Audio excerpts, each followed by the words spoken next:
បាទនេះគឺជាសកម្មភាពការផ្លាស់ប្ដូរកញ្ចក់រថយន្ត Land Rover Defender ឆ្នាំ2020បាទសូមគោរពជម្រាបសួរពុកម៉ែបងប្អូនទាំងអស់គ្នាបាទបើសិនជាពុកម៉ែបងប្អូនចង់បានកញ្ចក់រថយន្តដែលមានគុណភាពល្អនិងជាងដែលមានជំនាញច្បាស់លាស់ផ្នែកកញ្ចក់រថយន្តដែលគាត់មានជំនាញនិងបទពិសោធន៍យូរឆ្នាំខាងផ្លាស់ប្ដូរសូមកុំភ្លេចខាងកុសលសុខមានបាទខាងយើងខ្ញុំក៏មានលក់កញ្ចក់រថយន្តគ្រប់ម៉ាកគ្រប់ស៊េរី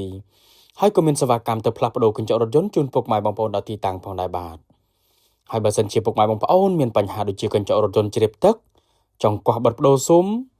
ឬក៏មានចម្ងល់អ្វីផ្សេងទៀតដែលតាក់ទងជាមួយនឹងកញ្ចក់រថយន្តពុកម៉ែបងប្អូនអាចឆាតចូល page សួរព័ត៌មានផ្ទាល់ក៏បាន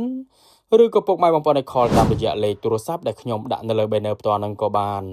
ខ្ញុំម្ចាស់ហាងដែលមានជំនាញនិងបទពិសោធន៍យូរឆ្នាំខាងកញ្ចក់រថយន្ត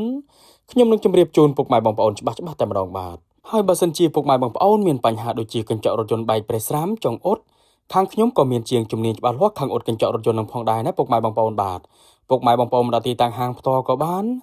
ឬក៏ពុកម៉ែបងប្អូនអត់មានពេលទេឲ្យជាងទៅអ៊ុតកញ្ចក់រថយន្តឬក៏ទៅផ្លាស់ប្ដូរកញ្ចក់រថយន្តជូនពុកម៉ែបងប្អូនដល់ទីតាំងក៏បានបាទខាងយើងខ្ញុំនឹងក៏មានសេវាកម្មផ្លាស់ប្ដូរកញ្ចក់រថយន្តនិងអ៊ុតកញ្ចក់រថយន្តជូនពុកម៉ែបងប្អូនដល់ទីតាំងផងដែរបាទឥ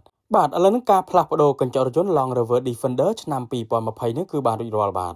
អរគុណច្រើនសម្រាប់ពុកម៉ែបងប្អូនដែលទស្សនាវីដេអូនេះចុងក្រោយសូមអរគុណគ្រប់ជ្រាបលាបាយបាយ